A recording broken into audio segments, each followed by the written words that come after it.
मोदींची पंतप्रधान पदाची ही तिसरी टर्म सुरू असून आरएसएसचे प्रचारक म्हणून आपल्या समाज कार्याला त्यांनी सुरुवात केली।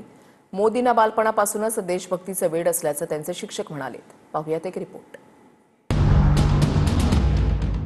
गुजरातच्या मेहसाणा जिल्ह्यातील वडनगरमध्ये 17 सप्टेंबर 1950 रोजी नरेंद्र मोदींचा जन्म झाला। नरेंद्र मोदींनी किशोर वयातच आरएसएस मध्ये प्रवेश करत प्रचारक म्हणून काम केलं। 1985 मध्ये आरएसएसच्या शिफारशीवरून मोदींना भाजपमध्ये काम करण्याची संधी मिळाली। 2001 ते 2014 या काळामध्ये नरेंद्र मोदी हे गुजरातचे मुख्यमंत्री राहिले। नरेंद्र मोदी सर्वाधिक काळ गुजरातचे मुख्यमंत्री होते। 2014 पासून आजपर्यंत मोदी हे भारताचे 15वे पंतप्रधान म्हणून जबाबदारी सांभाळतायत।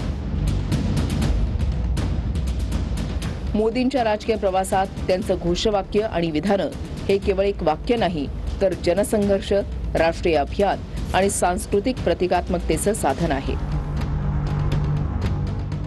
गुजरातच्या तळागाळातील सर्जनशीलतेपासून ते पंतप्रधान म्हणून जागतिक मोहिमांपर्यंत मोदींचे शब्द एका अशा नेत्याची कहाणी सांगतात, ज्याने भाषेचं रूपांतर चळवळीत केलं। विशेष आर्थिक क्षेत्र, माता भगिनींना आवाहन करण्यापासून ते दहशतवादाविरुद्ध युद्ध घोषित करण्यापर्यंत सर्व गोष्टी यामध्ये आहेत। पंतप्रधान मोदींबद्दल त्यांचे शालेय शिक्षक काय म्हणतात पाहूयात। और लीडरशिप के क्वालिटी तो उसके शुरू से थी। हमें कोई चीज बताने की जरूरत पड़ती नहीं, एक इशारा किया हम फ्री होते थे कि नरेंद्र वो है, ठीक सब काम ठीक हो जाएगा। पंतप्रधान नरेंद्र मोदींना बालपणापासूनच देशभक्तीचं वेड होतं। भारत माता की। तो जब मैं ऐसी बातें करता था देशभक्ति की, एक लड़का जो बिल्कुल मेरे सामने एक टक नजर से देखता रखता था, वही लड़का आज का प्राइम मिनिस्टर नरेंद्र मोदी है। नरेंद्र मोदी विद्यार्थी दशेत शालेय उपक्रमांचं व्यवस्थापन सुद्धा करायचे।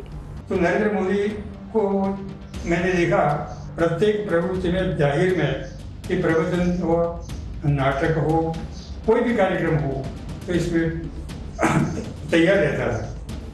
नरेंद्र मोदींची पंतप्रधान पदाची ही तिसरी टर्म सुरू आहे। ठाम निर्णयक्षम नेतृत्व म्हणून पंतप्रधान मोदींकडे पाहिलं जातं।